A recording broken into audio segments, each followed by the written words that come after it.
Good morning, everybody. What is up? I say good morning because it's like 7 o'clock in the morning. I haven't even had my coffee yet. Oh shit! I burned my tongue. All right. Welcome back to another episode of Retro Hoop Collectibles. This is our weekly PSA update. I do this every Wednesday, 6 p.m. I give you all of the data on what PSA completed the week prior. We have a little bit of a running tab.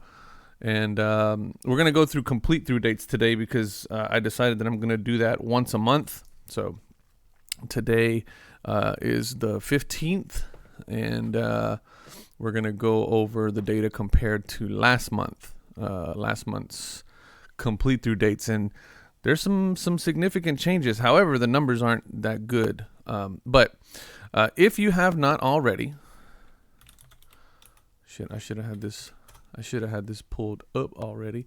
If you have not already, please follow me on Instagram. We're almost at 1,000 followers. I need to start figuring out how to do giveaways because we're almost at 1,000 followers on Instagram, and we're also almost at 5,000 subscribers. So I want to do something special for y'all. But if you haven't already, please follow me at Retro Hoop Breaks on Instagram. Also follow... Let's see. Collect 3D Prints on Instagram. Check them out. Also, if you want to take a look at what they have in terms of cases, big orders, a lot of support. Thank you guys so much on behalf of myself and my brother. You guys know, full disclosure, my brother owns this company. A lot of support. You guys have been killing it with the orders. If you want to support Retro Hoop Breaks and the channel Retro Hoop Collectibles, you can use the link in the description. I've gotten so many messages from you guys that have been like, yo, I just picked up some cases. And I'm like, oh, that's dope. Did you use the link? And then y'all are like, oh, no, I just went to the website. Which is cool, too, because it's still supporting. But if you use the link in the description, it kicks back a little something to me. And it helps the channel out. So I appreciate you guys ordering and all that stuff. It's been nuts. So my brother and I certainly appreciate it. Is that Kevin Durant? Dang, that purple Pulsar looks nice in the purple.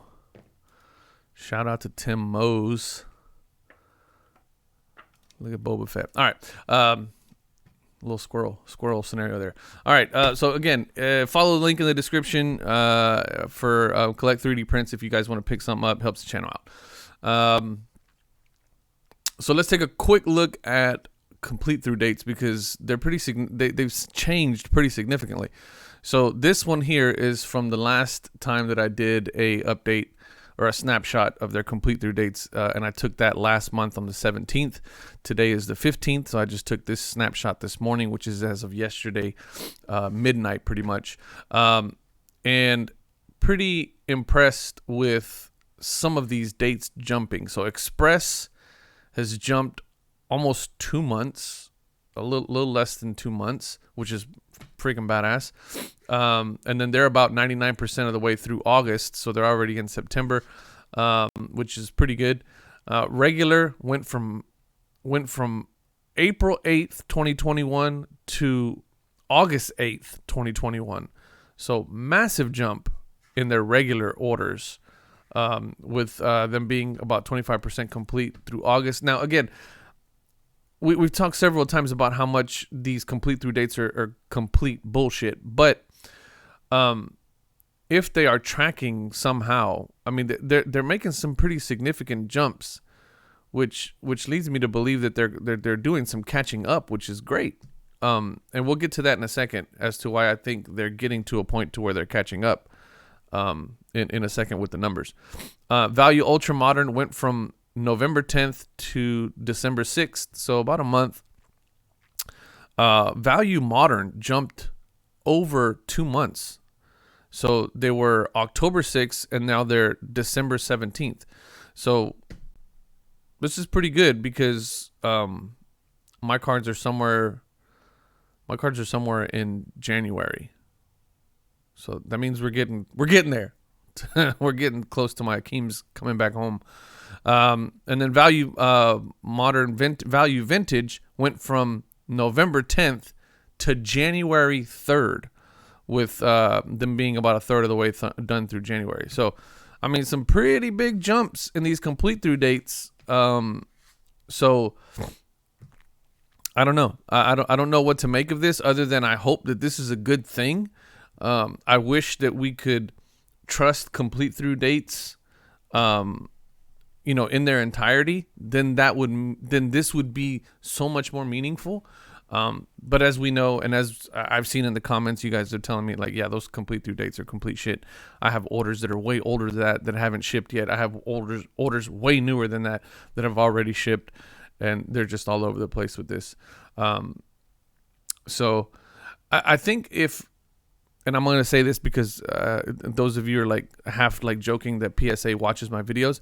If they are, then I would suggest that any order that they have that is not being held up by the normal process. So, for example, if there's payment issues, if there's some other kind of issue that's going on that's not related to the normal flow of the process, that they be excluded from the complete through dates, because those are now order issues, right? And there should be a whole nother queue for that kind of stuff.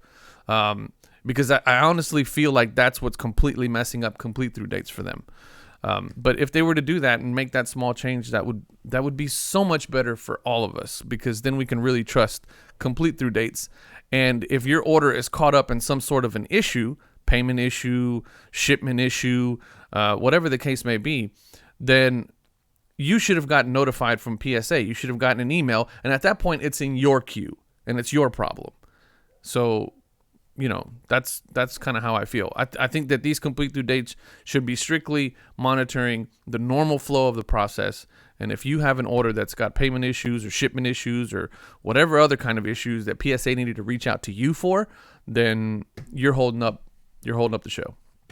So anyway, PSA, if you're listening, that one's for free. The next one's going to cost you. All right, so let's jump into the numbers for this week.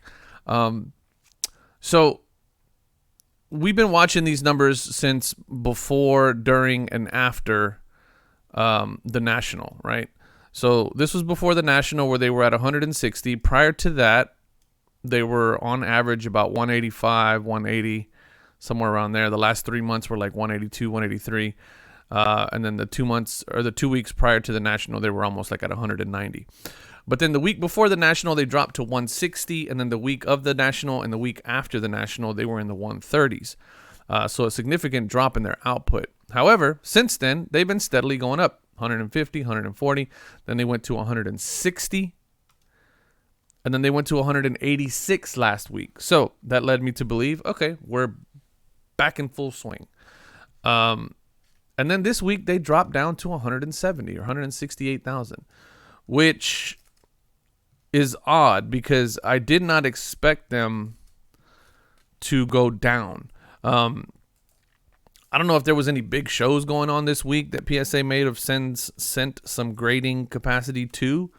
If you guys know of anything, let me know. I'm not aware of anything. I know there was one show in Florida, I think, that could potentially have messed with their capacity. I don't know. But I have no other reason to believe other than the fact that they're getting caught up that is the culprit for why they slowed down. And if I'm PSA and I have this huge mountain of backlog, let me not say that because I don't think that's entirely true. I was going to say if I have this big mountain of backlog, I'm going to slow down and try to milk it, but that wouldn't make any sense because then they can open up more slots at a higher price and make more margin. So I honestly, you guys know how I do. I turn on the camera, I hit record. I have no reason why they should have dropped, other than maybe some unforeseen stuff, the normal manufacturing issues where people are calling out sick. Maybe the coronavirus, the second wave is really kicking California in the nuts. I don't know, but. This dip, I was not expecting to see this dip. If I would have put in a prediction, I would have put it somewhere around this 185, 186,000. But it's just weird that they went down this week. So yeah, I just think this is either normal manufacturing woes, which is people calling out sick or whatever, or the coronavirus is kicking California pretty hard. I don't know. I was really not expecting to see a dip like this, but we're kind of back to pre-national numbers, and maybe this is their new gig. I don't know if they're shifting around people, like they get a wave of graders and then they move some of those graders into shipping and receiving or delivery. I don't know. According to that AMA, though, they laid off a ton of people that were opening boxes and shipping stuff. So maybe they're moving people from grading to shipping and receiving. I don't know. I have no idea. So anyway, here's one of the things that I did want to put out there. During our live stream, we talked a little bit about, we were kind of trying to back up into a number of how many people are grading cards and how many cards a grader will grade per day or per hour, just to kind of try to back into the number. One thing that we could not agree on was how many graders are currently at PSA grading cards. And so I wanted to leave that to you guys this week in the comments. Let me know if you know for a fact how many graders are grading cards at PSA, like how many people they actually employ to grade cards at PSA. So if you know what that number is, if you want to leave it in the comment, please do so, because what it's going to do is it's going to help me next week. We'll try to back into a number of how many cards are graded per minute, per hour, and all that other stuff. And then just we can kind of throw darts at that number. So if you know how many graders are at PSA, please leave it in the comment below. Or if you just have a good guess, like give me your best guess as to what you think. I said it was somewhere around 300, no more than 350 graders at PSA. I think somebody on the in the live stream this past weekend said 500, and that they were pretty certain of that number. So again, if you guys have any idea or if you know for a fact, please let me know. So that's going to do it for this week's update. I'm not going to drag this on any further. Again, if you haven't already, please hit the subscribe button, hit the like button. I appreciate you guys watching these videos every week. This is like one of the best series that I have. We got a bunch of stuff coming up here. I'm really trying to put together a good video on this WADA games thing, because it's absolutely interesting. But again, I appreciate you guys for watching. Hit the like button if you like this stuff. Remember, we do this every Wednesday at 6 p.m. Hit the subscribe button if you haven't already. Check out on Instagram at Retro Hoop Breaks, and go visit Collect 3D Prints. Use the link below if you want to get some of these cool cases for your cards so you can display them and get them out of your shoe boxes. That's gonna do it. Love you guys. Peace.